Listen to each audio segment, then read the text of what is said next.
A Sereníssima República. Conferência do Cônego Vargas. Meus senhores, antes de comunicar-vos uma descoberta que reputo de algum lustre para o nosso país, deixai que vos agradeça a prontidão com que acudistes ao meu chamado. Sei que o interesse superior vos trouxe aqui, mas não ignoro também, e fora ingratidão ignorá-lo, que um pouco de simpatia pessoal se mistura à vossa legítima curiosidade científica. Oxalá possa eu corresponder a ambas. Minha descoberta não é recente, data do fim do ano de 1876. Não a divulguei então e, a não ser o Globo, interessante diário dessa capital, não a divulgaria ainda agora. Por uma razão que achará fácil entrada no vosso espírito. Essa obra de que venho falar-vos carece de retoques últimos, de verificações e experiências complementares. Mas o Globo noticiou que um sábio inglês descobriu a linguagem fônica dos insetos, e cita o estudo feito com as moscas. Escrevi logo para a Europa e aguardo as respostas com ansiedade, sendo certo, porém, que pela navegação aérea, invento do padre Bartolomeu, é glorificado o nome estrangeiro, enquanto do nosso patrício mal se pode dizer lembrado dos seus naturais. Determinei evitar a sorte do insigne voador, vindo a essa tribuna proclamar alto e bom som a face do universo que muito antes daquele sábio e fora das Ilhas Britânicas, um modesto naturalista descobriu coisa idêntica e fez com ela obra superior. Senhores, vou assombrar-vos como teria assombrado Aristóteles se lhe perguntasse: credes que se pode dar um regime social às aranhas?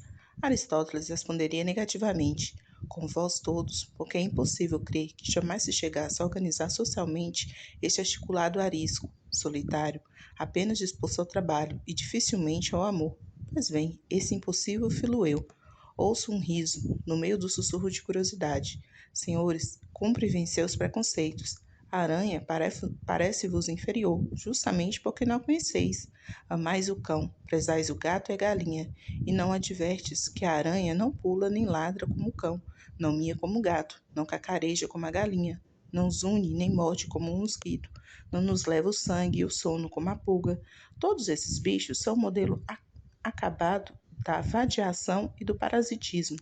A mesma formiga, tão gabada por certas qualidades boas, dá no nosso açúcar e nas nossas plantações, e funda a sua propriedade roubando a alheia. A aranha, senhores, não vos aflige nem defrauda. Apanha as moscas, nossas inimigas, fia, tece, trabalha e morre. Que melhor exemplo de paciência, de ordem, de previsão, de respeito e de humanidade? Quanto aos seus talentos, não há duas opiniões. Desde Plínio até Darwin, os naturalistas do mundo inteiro formam um só coro de admiração em torno desse bichinho, cuja maravilhosa teia a vassoura inconsciente do vosso criado destrói em menos de um minuto. Eu repetiria agora esses juízos, e se me sobrasse tempo, a matéria, porém, excede o prazo. Sou constrangido a abreviá-la. Tenho-os aqui. Não todos, mas quase todos. Tenho, entre eles, essa excelente monografia de Bushnell, que, com tanta sutileza, estudou a vida psíquica dos animais. Citando Darwin e Bushnell, é claro que me restringo à homenagem cabida a dois sábios de primeira ordem, sem de nenhum modo absolver, e as minhas vestes o proclamam, as teorias gratuitas e errôneas do materialismo. Sim, senhores, descobri uma espécie araneida que dispõe do uso da fala. Coligi alguns, depois muitos os novos articulados e organizei-os socialmente. O primeiro exemplar desta aranha maravilhosa apareceu-me no dia 15 de dezembro de 1876. Era tão vasta, tão colorida, dorso rubro, com listas azuis transversais, tão rápida nos movimentos e às vezes tão alegre que de todo modo me cativou a atenção. No dia seguinte vieram mais três, e as quatro tomaram posse de um recanto na minha chácara. Estudei-as longamente, achei-as admiráveis. Nada, porém, se pode comparar ao pasmo que me causou a descoberta do idioma araneida. Uma língua, senhores, nada menos que uma língua rica e variada com sua estrutura sintáxica, os seus verbos, conjunções, declinações, casos latinos e formas onomatopeicas, uma língua que estou gramaticando para uso das academias, como fiz sumariamente para o meu próprio uso. E firo, notai bem, vencendo dificuldades aspérrimas, com uma paciência extraordinária. 20 vezes desanimei, mas o amor da ciência dava-me forças para remeter a um trabalho que hoje, declaro, não chegaria a ser feito 2 vezes na vida do mesmo homem. Guardo para outro recinto a descrição técnica do meu aracnídeo e a análise da língua. O objeto dessa conferência é, como disse, ressalvar os direitos da ciência brasileira por meio de um protesto em tempo, e isto feito, dizer-vos à parte que me reputa minha obra superior à do sábio de Inglaterra. Devo demonstrá-lo e para este ponto chamo a vossa atenção. Dentro de um mês, tinha comigo 20 aranhas. Ao mês seguinte, 55. Em março de 1877, contava 490. Duas forças serviram principalmente à empresa de as congregar. O emprego da língua delas, desde que pude discerni-la um pouco, e o sentimento de terror que lhes infundi. A minha estatura, as vestes, talares, o uso do mesmo idioma fizeram-lhes crer que eu era o deus das aranhas, e desde então adoraram-me, e vejo o benefício dessa ilusão, como as acompanhasse com muita atenção e miudeza, lançando em um livro as observações que fazia. Cuidaram que o livro era o registro dos seus pecados, e fortaleceram-se ainda mais na prática das virtudes. A flauta também foi um grande auxiliar. Como sabeis, ou deveis saber, elas são doidas por música. Não bastava associá-las, era preciso dar-lhes um governo idôneo. Hesitei na escolha. Muitos dos atuais pareciam-me bons, alguns excelentes, mas todos tinham contra si o existirem. Explico-me. Uma forma vigente de governo ficava exposta a comparações que poderiam amesquinhá-la. Era-me preciso ou achar uma forma nova ou restaurar alguma outra abandonada. Naturalmente, adotei o segundo alvitre, e nada me pareceu mais acertado do que uma república. A maneira de Veneza, o mesmo molde e até o mesmo epíteto, obsoleto, sem nenhuma analogia em suas seções gerais. Com qualquer outro governo vivo, cabia-lhe ainda a vantagem de um mecanismo complicado, o que era meter à prova as aptidões políticas da jovem sociedade. Outro motivo determinou a minha escolha. Entre os diferentes modos eleitorais da antiga Veneza, figurava o do saco e bolas, iniciação dos filhos da nobreza no serviço do Estado. Metiam-se as bolas com os nomes dos candidatos no saco, extraíam-se anualmente um certo número, ficando os eleitos desde logo aptos para as carreiras políticas. Esse sistema fará rir os doutores do sufrágio. A mim não. Ele exclui os desvarios da paixão, os desasos da inépcia, o congresso da corrupção e da cobiça, mas não foi só por isso que o aceitei. Tratando-se de um povo tão exímio de fiação de suas teias, o uso do saco eleitoral era de fácil adaptação, quase uma planta indígena. A proposta foi aceita. Sereníssima República pareceu-lhes um título magnífico, roçagante, expansivo, próprio a engrandecer a obra popular. Não direi, senhores, que a obra chegou à perfeição, nem que lá chegue tão cedo. Os meus pupilos não são os solários de Campanella ou os utopistas de Moros. Formam um povo recente, que não pode trepar de um salto ao cume das nações seculares. Nem o tempo é operário que ceda a outra a lima ou ao vião. Ele fará mais e melhor do que as teorias do papel, válidas no papel e mancas na prática. O que posso afirmar-vos é que, não obstante as incertezas da idade, eles caminham dispondo de algumas virtudes que presumem essenciais à duração de um Estado. Uma delas, como já disse, é a perseverança, uma longa paciência de Penélope, segundo vou mostrar-vos. Com efeito, desde que compreenderam que no ato eleitoral estava a base da vida pública, trataram de exercer com a maior atenção. O fabrico do saco foi uma obra nacional. Era um saco de 5 polegadas de altura e 3 de largura, tecido com os melhores fios, obra sólida e espessa. Para compô-lo foram aclamadas 10 damas principais, que receberam títulos de mães da República, além de outros privilégios e furos. Uma obra-prima, podeis crê-lo. O processo eleitoral é simples. As bolas recebem os nomes dos candidatos, que provarem certas condições e são escritas por um oficial público, chamado das inscrições. No dia da eleição, as bolas são metidas no saco e tiradas pelo oficial das extrações, até perfazer o número dos elegendos. Isso, que era um simples processo inicial na antiga Veneza, serve aqui ao provimento de todos os cargos. A eleição fez-se a princípio com muita regularidade, Mas logo depois, um dos legisladores declarou que ela fora viciada, por ter entrado no saco 2 bolas com o nome do mesmo candidato. A Assembleia verificou a exatidão da denúncia e decretou que o saco, que até ali de 3 polegadas de largura, e tivesse agora 2, limitando-se a capacidade do saco, restringindo-se o espaço à fraude. Era o mesmo que suprimi-la.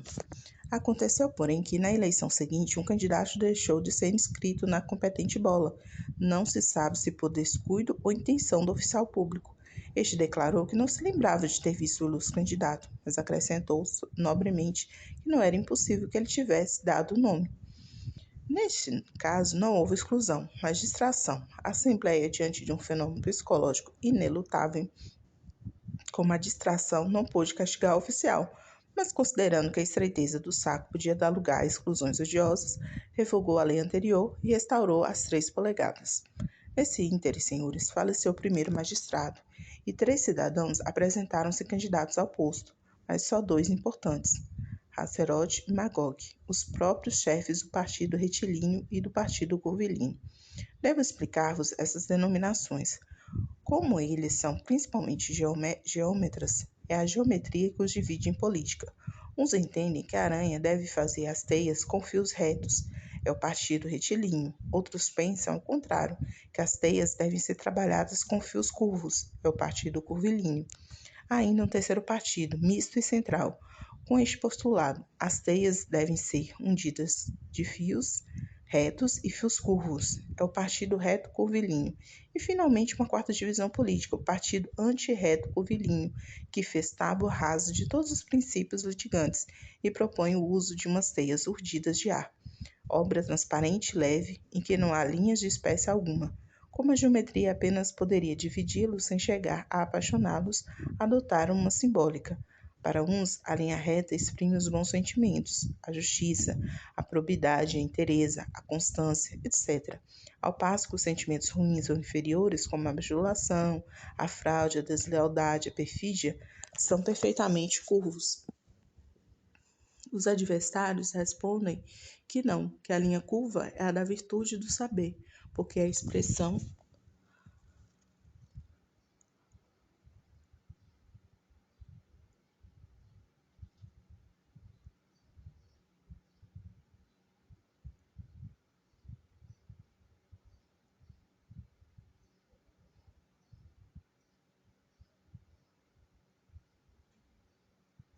Os adversários respondem que não, que a linha curva é da virtude do saber, porque é a expressão da modéstia e da humildade. Ao contrário, a ignorância, a presunção, a toleima e a parlapadice são retas, duramente retas. O terceiro partido, menos anguloso, menos exclusivista, desbastou a exageração de uns e outros, combinou os contrastes e proclamou a simultaneidade das linhas como a exata cópia do mundo físico e moral. O quarto limita-se a negar tudo. Nem Hazerote nem Magog foram eleitos. As suas bolas saíram do saco, é verdade, mas foram inutilizadas. E a do primeiro por faltar a primeira letra do nome, a do segundo por lhe faltar a última. O nome restante e triunfante era de um agentário ambicioso, político obscuro, que subiu logo à poltrona ducal, com espanto geral da República. Mas os vencidos não se contentaram de dormir sob os louros do vencedor. Requereram uma devassa. A devassa mostrou que o oficial das inscrições intencionalmente viciara a ortografia de seus nomes. O oficial confessou o defeito e a intenção, mas explicou-os dizendo que se tratava de uma simples elipse. Delito, se o era, puramente literário, não sendo possível perseguir ninguém por defeitos de ortografia ou figuras de retórica, porque, acertado rever à lei quais eram as bolas, pudessem ser lidas pelo público, e ipso facto pelos mesmos candidatos que assim teriam tempo de corrigir as inscrições. Infelizmente, senhores, o comentário da lei é a eterna malícia. A mesma porta aberta à lealdade serviu à astúcia de um certo nápica, que se conchavou com o oficial das extrações para haver um lugar na Assembleia. A vaga era uma, os candidatos 3. O oficial extraiu as bolas com os olhos no cúmplice, que só deixou de abanar negativamente a cabeça quando a bola pegada foi a sua. Não era preciso mais para condenar a ideia das malhas. A Assembleia, com exemplar paciência, restaurou o tecido espesso do regime anterior, mas para evitar outras elipses, decretou a validação das bolas cuja inscrição estivesse incorreta, uma vez que 5 pessoas jurassem seu nome escrito, próprio nome do candidato. Este novo estatuto deu lugar ao novo caso imprevisto. Como ides de ver, tratou-se de eleger um coletor de espórtulas, funcionário encarregado de cobrar as rendas públicas sob a forma de espórtulas voluntárias. Eram candidatos, entre outros, um certo Caneca e um certo Nebraska. A bola extraída foi a de Nebraska. Estava errada, exceto por lhe faltar a última letra. Mas 5 testemunhas juraram, nos termos da lei, que o eleito era o próprio e o único Nebraska da República. Tudo parecia findo quando o candidato Caneca requereu provar que a bola extraída não trazia o nome de Nebraska, mas o dele. O juiz de paz deferiu ao peticionário. Veio então um grande filólogo, talvez a primeira da República, além de bom metafísico e não vulgar matemático, qual provou a coisa nesses termos. Em primeiro lugar, disse ele, deveis notar que não é fortuita a ausência da última letra do nome Nebraska. Por que motivo foi ele inscrito incompletamente? Não se pode dizer que por fadiga ou amor de brevidade, mas só falta a última letra, um simples A. Carência de espaço? Também não, vede. Há ainda espaço para 2 ou 3 sílabas. Logo, a falta é intencional, e a intenção não pode ser outra, senão chamar a atenção do leitor para a letra K, última escrita, desamparada, solteira, sem sentido. Ora, por um efeito mental que nenhuma lei destruiu, a letra produz no cérebro de 2 modos a forma gramática e forma sônica, K e CA. O defeito, pois, no nome escrito, chamando os olhos para a letra final, incrusta desde logo no cérebro essa última sílaba, K. Isto posto, o movimento natural do espírito é ler o nome todo, voltando ao seu princípio, a inicial né do nome Nebraska, Cané. Resta a sílaba do meio brasa, cuja redação a esta outra sílaba K, última do nome Caneca, é a coisa mais demonstrável do mundo. Todavia, não a demonstrarei, visto faltar-vos o preparo necessário ao entendimento da significação espiritual ou filosófica da sílaba, suas origens e efeitos, fases, modificações, consequências lógicas e sintáticas, dedutivas ou indutivas, simbólicas e outras, mas suposta a demonstração, aí fica a última prova, evidente, clara, da minha afirmação, primeira, pela anexação da sílaba K às 2 cane, dando este nome caneca.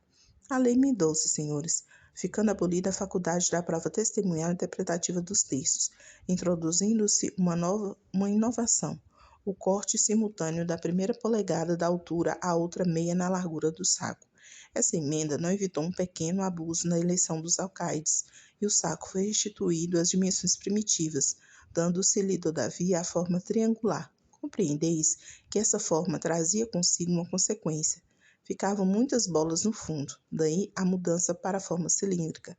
Mais tarde deu-se-lhe o aspecto de uma ampuleta, cujo inconveniente se reconheceu ser igual ao triângulo, então adotou-se a forma de um crescente, etc. Muitos abusos, descuidos e lacunas tendem a desaparecer, e o restante terá igual destino não inteiramente decerto, mas a perfeição não é deste mundo, mas na medida e nos termos do conselho de um dos mais circunspectos cidadãos da minha república, Erasmus, cujo último discurso sinto não poder dar-vos integralmente, encarregado de notificar a última resolução legislativa às 10 damas incumbidas de urdir o saco eleitoral. Erasmus contou-lhes a fábula de Penélope, que fazia e desfazia a famosa teia à espera do esposo Ulisses. Vós sois a Penélope da nossa república, disse ele ao terminar. Tendes a mesma castidade, paciência e talentos. Refazei o saco, amigas minhas. Refazei o saco até que Ulisses, cansado de dar as pernas, venha tomar entre nós o lugar que lhe cabe. Ulisses é a sapiência.